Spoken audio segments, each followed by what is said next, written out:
Here we are.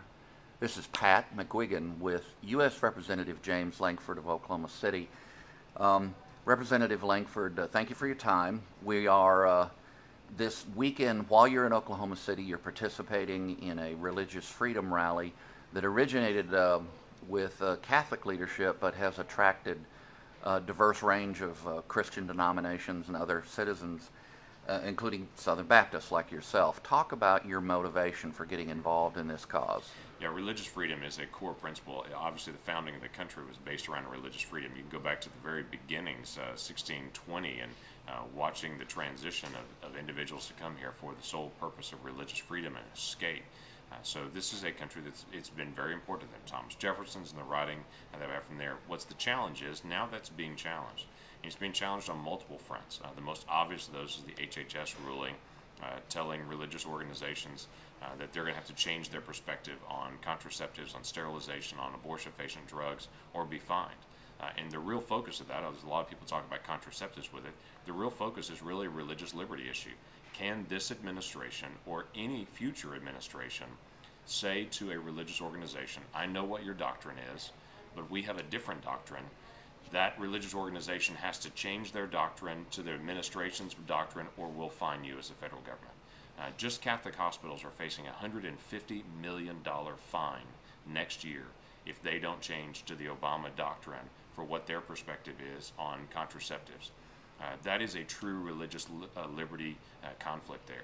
Can an administration do that? I would disagree on that. So we've got to take that on, and quite frankly, when these cases have gone all the way through the court, the Obama administration has lost.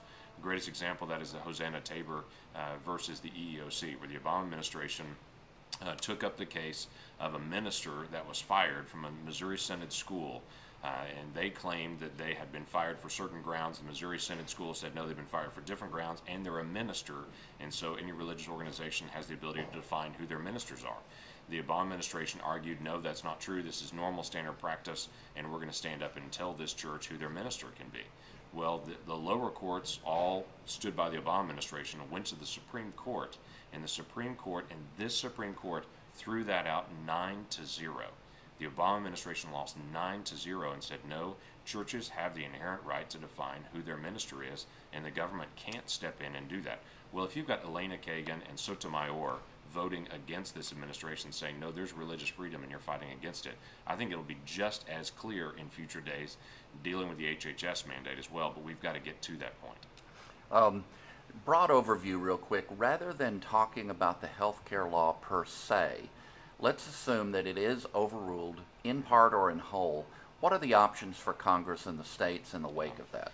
Congress should take up individual bills, shouldn't try to do a big giant 2,700-page bill to replace it. We should take up individual parts. There are serious issues with our healthcare delivery system in America, and there are inequities there. So we should take them up, but we should take them up a piece at a time and allow people to be able to debate them and work them out. But we should also get back to states. If you go back 4 years ago, lots of states were looking at state-driven options for how to deal with this. This is part of the issue with Mitt Romney's argument, everyone around him, is because Massachusetts years ago was experimenting with how do we address this issue as a state. Multiple states have taken that on. Oklahoma with Insure Oklahoma and all that we have experimented with. We need to give states more latitude to start having state solutions in this. But they all stopped as soon as the president's health care law started working through 3 years ago. So we need to now restart all those. That's very difficult to do and it's time consuming. But the states should be able to pick up what they were already starting on and to be able to finish on that. But we also have responsibilities of federal government to also step in and take on some of these issues as well. Okay, we're going to switch gears. What is the nexus of the conflict between Congress and the President over the Fast and Furious investigation? Not so much the details of the issue, which are now being aired out, but this conflict over whether or not the President and his people should have to answer these questions. Right. Three years ago, we had 2,000 guns that were leaving from legal gun stores and going into Mexico and across the southern border area of the United States that ATF knew were going into the hands of criminals and straw purchasers, and we didn't interdict those weapons. We've never done it like this before. And I know there's a lot of accusations that this happened in the Bush administration, all this kind of stuff. That's not true. Not like this. It never happened before. So we started a series of questions to ATF and to approach ATF on it. ATF has been very forthcoming on it. We had lots of documents that came out, a very clean investigation. But the process itself was signed off by the Department of Justice. So we shifted, as we finished up with ATF, to Department of Justice and said, okay, we need to know where you were on this and what happened and what was the process and who signed off on this. Well, initially, DOJ came out and said we knew nothing about it. And in February of 2011, they sent us a letter to Congress and said we knew nothing about straw purchasers and gun walking. And then again in May of 2011, they again reiterated we didn't know about that. But in December of 2011, they retracted all of that and said, no, just kidding, we did know all about that. And here's what now Eric Holder has called the evolving truth in the middle of all this. What we have specifically asked for, what are the documents between February the 4th of 2011 when you told us you didn't know, and December of 2011 when you said, oops, we did know. We just want to know the process there, what came out, what came to light, how did you change from we didn't know anything about it to we did know about it. That's what they're protecting. And we're stepping in to say there are people and process things that have to be resolved here in this. That we had false information given to Congress. As big of a deal as it is and as small of a deal as this is a huge deal because Brian Terry was murdered with one of these weapons, one of our border security folks.